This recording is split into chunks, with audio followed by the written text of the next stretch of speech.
I'm sitting here with Fritz Brandel, and we're going to talk about another story or a situation that happened on your cross country canoe trip when you went from Portland, Oregon, all the way to New York City. And at one point in time, you you're in Pennsylvania now, you're in Kittanning, Pennsylvania, which is just in the suburbs of Pittsburgh. And you see a bunch of people taking boats out of the water for the season because it's late in the year.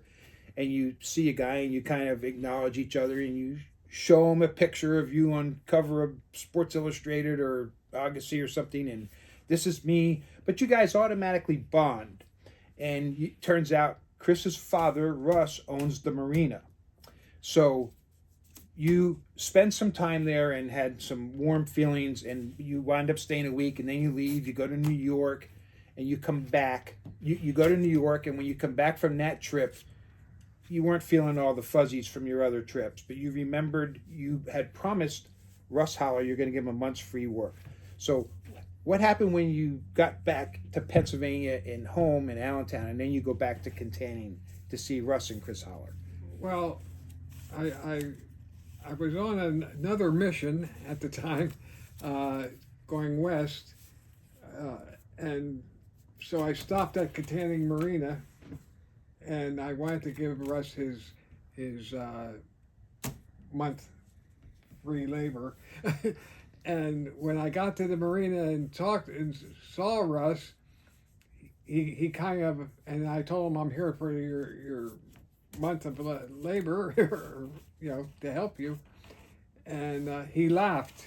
He said, "Sure, you picked the shortest month of the year to give me for the deal." So I take it that was February 1st. You wind up there, and yeah. What happens over the next month, what started sooner than the month, was you started feeling very close, and you and Chris Haller became very tight, and the Hallers really treated you like family, and it put you in a good place in life, and that family meant a lot to you, particularly Russ and Chris, and Chris's sister. Yeah, I know there was a sister that you're a little smitten with there, but anyway, you wind up there a lot more than a month, and you wind up actually staying there and working there, and then your life changes a lot, and you get married in that area, and et cetera, et cetera. But the Howlers meant a lot to you. That's the point of this story. You spent time there, and you wind up there for a couple of years, and just wrap it up with how much did Russ and does Chris Haller mean to you today?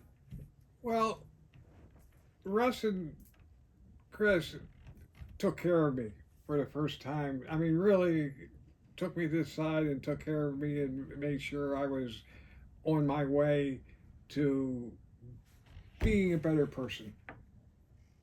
And what happened was I got a job with the Howlers, and they were paying me, and I was making money for the first time in 10 years, because of all the things that I've done since 1970, 71. And it just made me feel a lot better. Yeah. So that incident really was the catalyst that changed your life, and that was your actually last official dare, I believe, the cross-country canoe trip. Right. Until yes, the one that's still coming. Well, So thanks for sharing with us. And again, Fritz Brandel, cross country canoe trip.